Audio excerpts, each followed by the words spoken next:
The National Education Association joined in on attacks against parents who are fighting to keep critical race theory out of schools.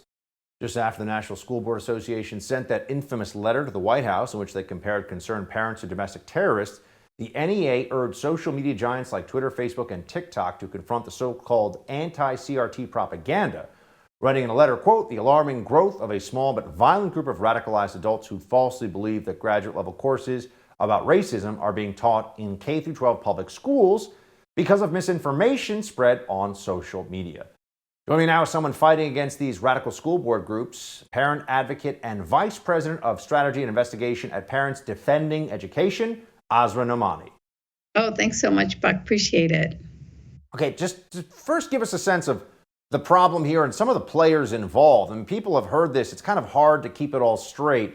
So there was the National School Board Association reaching out directly to the Department of Education under the Biden regime, and now the National Education Association is involved as well. What was going on here? It's a machine. Basically, that's what I've been able to figure out over the last 2 years almost of reporting on this issue. At the beginning, I thought that there's just a bunch of activists, who were trying to get their indoctrination into the public school system. So, Buck, I don't know if you know this, but like yourself, I've chased terrorists around the world. My colleague, Nice. Danny Pearl, was kidnapped and murdered 20 years ago this month in Pakistan.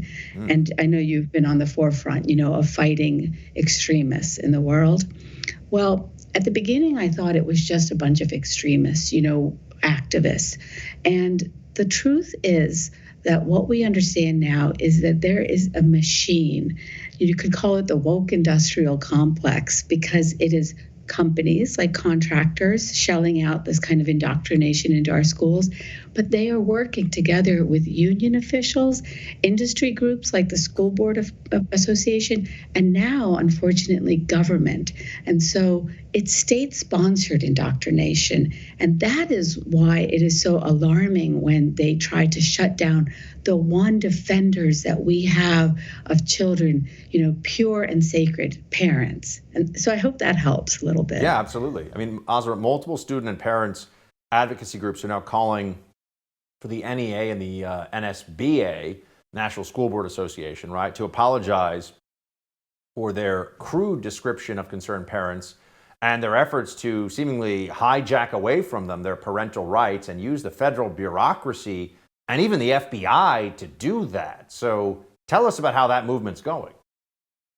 Oh, it's absolutely phenomenal and inspiring because if anybody's been a parent, they know that you endure every humiliation when you're a parent. You go through the terrible twos, you go through the temper tantrums, and then you go through teen years.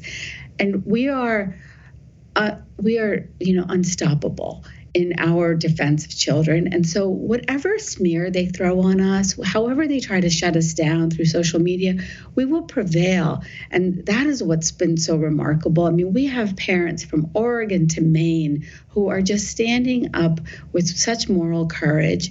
And you know what they're doing, Buck? You know how it is. You follow the money, you file these Freedom of Information Act requests, and that's how we got this, real smoking gun. It was our president at Parents Defending Education, Nikki Neely, who just fired off a bunch of FOIA requests to the school board members that are on the School Board Association.